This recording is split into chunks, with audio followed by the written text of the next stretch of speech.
Hello, everyone, and welcome back. Arsenal Fan TV America. Welcome back to all the soccer fans, all the football fans around the world and around the USA. Coming back to you here from the Pacific Northwest USA. Carabao Cup, English League Cup, used to be a Capital One. I don't know how old are you, but that's a competition. It's an English League Cup, and it's a competition that every club in England can play in and can participate, so you can meet any club from any division. Interesting competition, though. I think Arsenal won it last was 1993. So we come back this year. We're 2024. Yeah, that's been 1993 now. It's ways ago. And now we're 2024, hopefully, or 2025. Hopefully we can lift this cup, right? Liverpool won it last. It's a great competition. And it's a trophy. So for me, any trophy is something that you work hard to acquire. So if Arsenal win that, I'll be happy with that. But if we just don't win anything, that's when I'm not really happy. So yesterday was the first of our games in that competition, playing Bolton Wanderers. Now, I don't know how long you've been watching the Premier League, but at some point, the Bolton Wanderers were a Premier League club. Yes. When Roman Abramovich owned Chelsea, Bolton was actually the other club or the sister club to Chelsea at that time. And if you remember, of course, one of the English Premier greatest African players, Austin Akusha, used to play for that club, for Bolton. So Bolton has history. Now they don't play in the Premier League, of course, anymore. They are English Football League One club, right? So again, they're struggling. Every club goes up, goes down. But sometimes these clubs, and sometimes in competitions like that, you know, these clubs, they show up, they play great football. However, this game, Bolton showed up to the Emirates to play Arsenal. Of course, you know, one of the best clubs, if not the best club right now, currently in the land and in Europe and in the world. Top-notch club and plays, you know, top-notch football. And of course, they knew, Bolton going there, that it won't be an easy task for them. Of course, this is a game that you win. You have to win. It's a cup game. Must win for Arsenal. You don't want more games. You don't want ties. You don't want none of that. It's an easy opponent, you know, from Arsenal's standpoint, being a Premier League club, have all these, you know, players playing this wonderful football. So on paper, that looked like an easy game for Arsenal. But again, it's a cup game, so you couldn't expect how it will go. You know, remember, Manchester City, we just played. It was a great game. You go to the Etihad and you tie 2-2 under circumstances like that, and playing 10 men the whole entire second half, and, you know, the other team playing 12, which is 11 players, and the referee against you. And it was tough. And before that, they were in Italy, Atalanta, right? And another tie, Champions League. And before that, we played who? Tottenham, away, and they got a win. So they did good. I mean, you have to admit to it. But going into the Wednesday's game, the Carabao Cup, that's hard for the players. Of course, you know, they need some rest. However, I was, you know, not surprised to see many of these players like Declan Rice start. Gabriel Jesus starts. Of course, you get a nod for Raheem Sterling. So it was a nice mix between players that needed more playing time, needed to consistently continue to play, or players that, you know, were suspended like Declan Rice for one game, so they missed one game, so now they're available. They can play a game like that. So again, this competition gives you options to play these players, and of course, the young players, which we're going to talk about. We've had 16-year-old players, and in goal was who? David Raya was out. We didn't have Neto on the day, so we didn't have an available goalkeeper, and we have our 16-year-old Porter, Jack Porter, right? 16 years old, yes.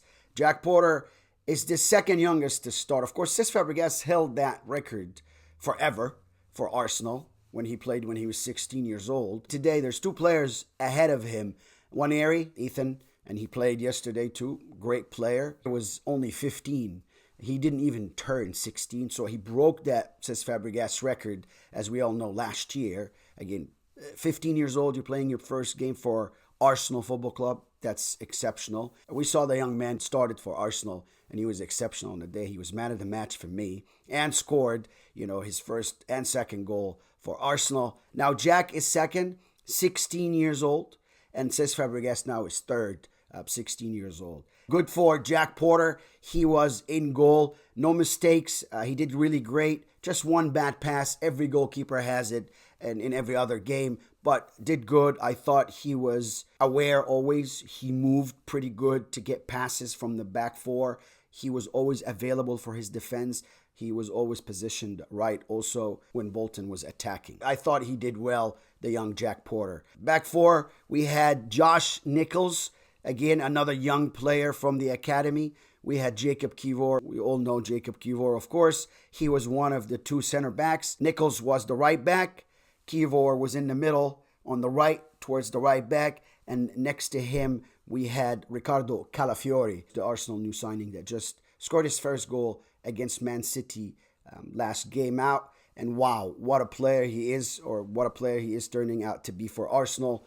I like his style of play. He moves the team and the game forward a lot. He reads, participates, good left footer, good on the left, good on the right, good in midfield.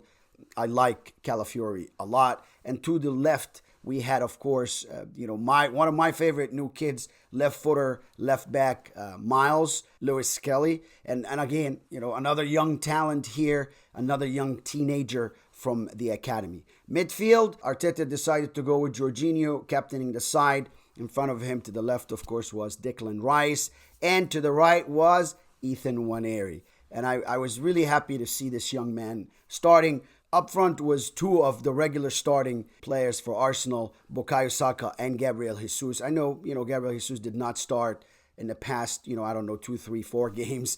He was injured, but he's, a regular starting 11 when he's fit and on his game. And Raheem Sterling took Martinelli's spot on the day. And we were happy to see Raheem Sterling come in. Later on, also, he scored his first goal for Arsenal Football Club. So 4-3-3 formation, as you could see. Bukayo Saka stays on his right side. And again, we have, Sterling and Jesus. And we saw both of them have good understanding already. And I think that could create many more goals for Arsenal when you have that good partnership between the winger and, of course, your attacker. And later on in the game, we saw Gabby Jesus tend to have that left side also winger, sort of a position. He went with it and he stayed with it for a little bit. And I like that interchange. You don't have to stay, up front. Give the defenders problems. Give them something to think about. Of course, there were plenty of senior players outside. We had Gabriel Magalhaes, the defender, and we have Kai Havertz, Martinelli. We had also William Saliba and Thomas Partey all on the bench, just in case Mikel Arteta, wanted to bring in the big guns. And in second half, he actually did bring in Kai Havertz, Martinelli. Those are big guns. And if you're a defender for Bolton, you'll be like, uh-oh, this player's going out. Uh-oh, this player's coming in. Wow. So it's, a lot of good players. So let's jump in right away and talk about the game and how the game went. Of course, Arsenal had possession, right away. And, Arsenal like to keep the ball 16 minutes right on the 18. Declan Rice gets a pass from the wing that the defender failed to clear. He stops his football, uses the defender and goes around him and scores the first beautiful right-footed shot from, again, right on top of the 18. So 1-0 to the Arsenal, and again, 16th minute. 34th minute, Calafiori gets carried away, gets the first yellow card of the game. I didn't think it was a yellow card, but we got to be careful. We could see that these referees have it out for Arsenal, and it's pretty obvious now. So all we have to do is trying to avoid all these things so we don't get more red cards, right? Fast forward, now Raheem Sterling assisting who? Ethan Nwaneri for his first goal. 37th minute, Arsenal 2-0 up, and what a goal that was. First for Ethan Nwaneri, of course, he's not going to ever forget that. And also it's the first for Raheem Sterling as an assist, right? And that was it for the first half. Arsenal went out 2-0 up. Second half, right away, 4 minutes in, 49th minute to be precise, assist from Declan Rice. And here is Ethan Nwaneri's second goal for the club, and second goal for him, and third for Arsenal on the day. So now Arsenal 3-0 up, very, very comfortable. But, of course, when we're very, very comfortable, sometimes mistakes happen. We left the defense very vulnerable, and here it is. 53rd minute, Collins scores a first for Bolton Wanderers. Yep, 3-1, 53rd minute. Arteta now starting, to think, okay, I want to secure the game more. I don't want it to be 3-2 and, lose my mind towards the end. I actually want to score more goals. So he decides to bring in two senior players, Kai Havertz and Gabriel. Unfortunately, Miles Lewis-Skelly went out injured. Hopefully the young man is okay. And the second player that was taken out was Declan Rice. And that was 62nd minute, or second half, or precisely 9 minutes after they score.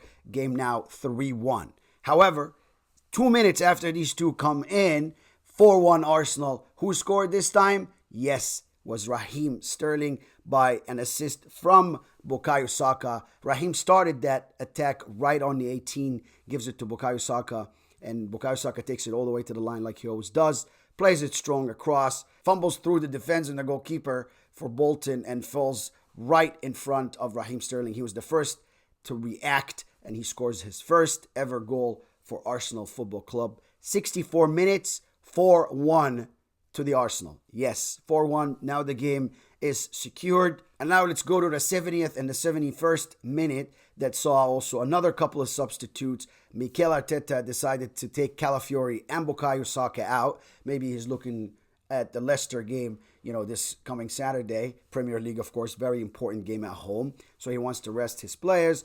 And he gets in an 18-year-old academy player, young player, Maldini Kakuri.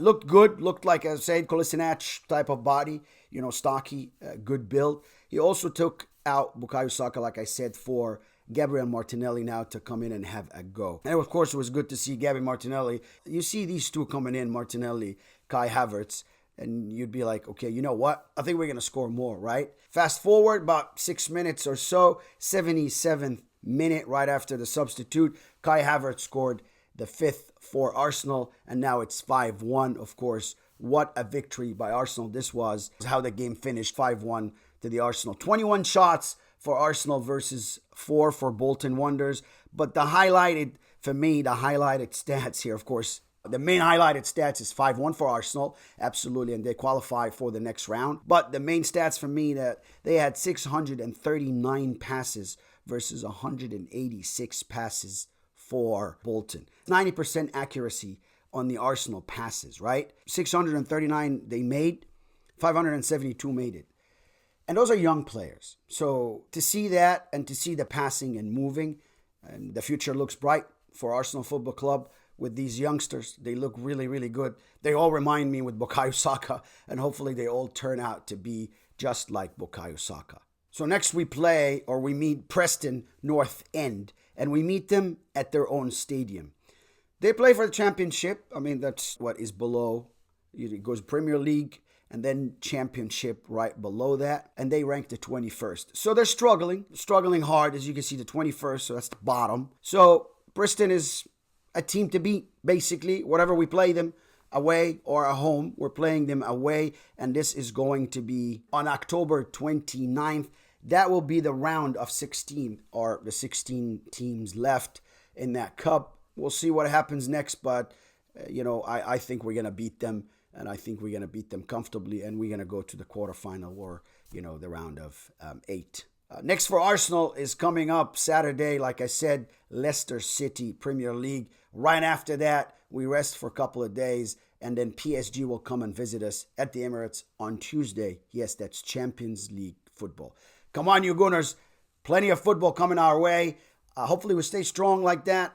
Over the past, 4 or 5 games, since the start of the season, really, we've been solid. And I keep repeating, we've been solid. It's consistency. So if we're consistent about our form and about our solidarity and the strength we've shown so far this season, if we're consistent, believe it or not, it would be more than one competition that we will win if we look like that always. Thank you very, very much for watching. Please don't forget to hit that subscribe button and like and share if you loved the episode. Thank you so much for watching once again, and I'll see you after the Leicester game.